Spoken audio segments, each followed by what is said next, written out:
BCA 101, Introduction to Computers and Information Systems. Today, we are going to talk a little bit more in depth about programming. Somebody actually writes code to tell the computer what to do to solve some type of problem. And we have software, or sometimes people refer to as apps. Applications that somewhere somebody wrote the code, wrote the instructions, and that is the processing part of the computer. You know, it could be playing everything from playing a game to figuring out your taxes with TurboTax to ordering something from Amazon. People write code or applications to allow us to do things. Steps in developing code. You can't write code to do something unless you understand what you're trying to solve. What kind of problem, what kind of item. Maybe you're writing code to entertain people, writing some type of game, and so forth. You have to understand the problem first, and then you list the specifications. These are the inputs, and these are the outputs. You almost always start with the output first.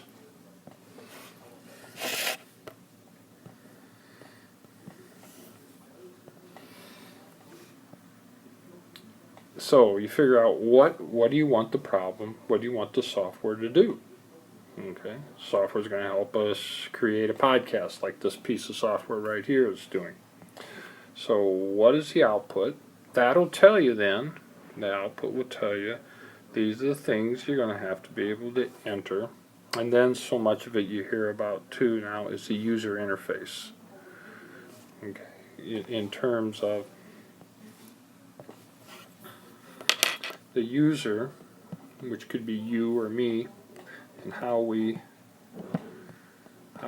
interface with the device.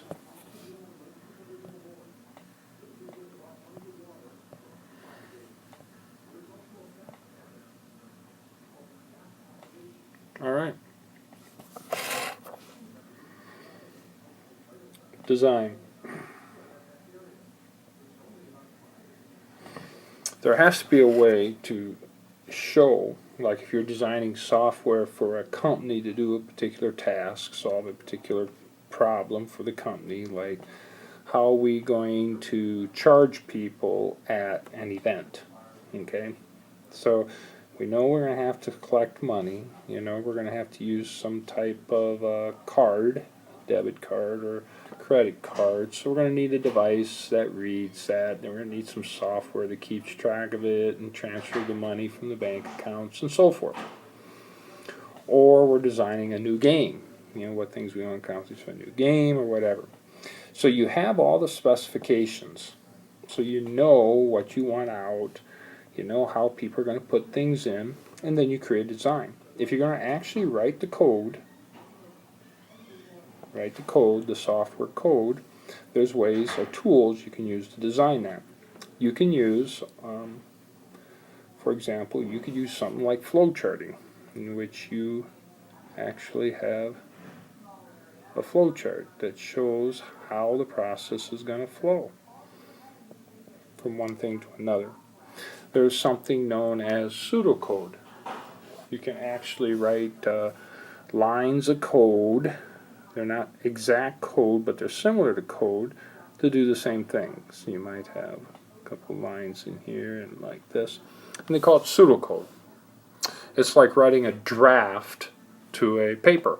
You don't worry about all the syntax and the punctuation and so forth, sentence structure. You just get the ideas there and how they would flow. So we have these tools to help us design the code. Then we actually code it in a particular programming language.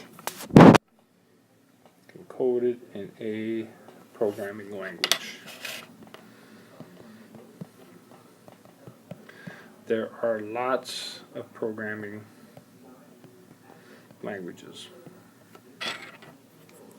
lots of programming languages. Some examples: C++, Java, JavaScript, PHP, Python, C#, old programming languages like COBOL, Fortran, Pascal, BASIC, and so forth. Programming language, we write something, we would write, and we're going to talk more about that in a little bit, we write it in some type of lines of code. We can take this and then get all the syntax correct, or take it from a chart and we write the lines of code that the computer is going to perform. Okay? Programmers do that. Okay? So we design, code the program, we test it, make sure everything is documented, and then there's maintenance. And it's sort of like a big circle, because it's kind of like a system development life cycle. Maintenance, you find out there's an issue with the software. What's the issue? Specify the correction, design the correction, code it, test it, document it, and then send it out as a patch. And all of us at one time or another have probably experienced an update to our software, either operating system or some software package you have. All right. Now, if we take this stage right here, the development, where we're actually developing the code, you start with a source code in some high-level programming language. Sounds crazy, doesn't it?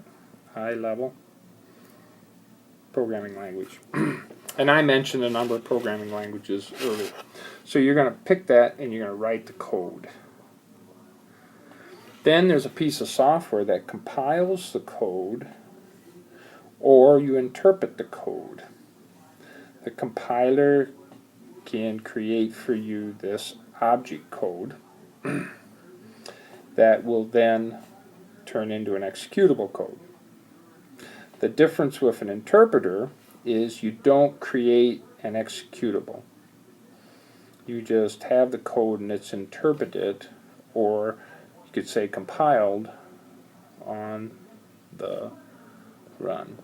It'd be kind of like a scripting language, like JavaScript. You might have a JavaScript and it's in the code that you can see, and then when it needs to execute it, it's interpreted. Each line is compiled on the run, and then you get your results from the software.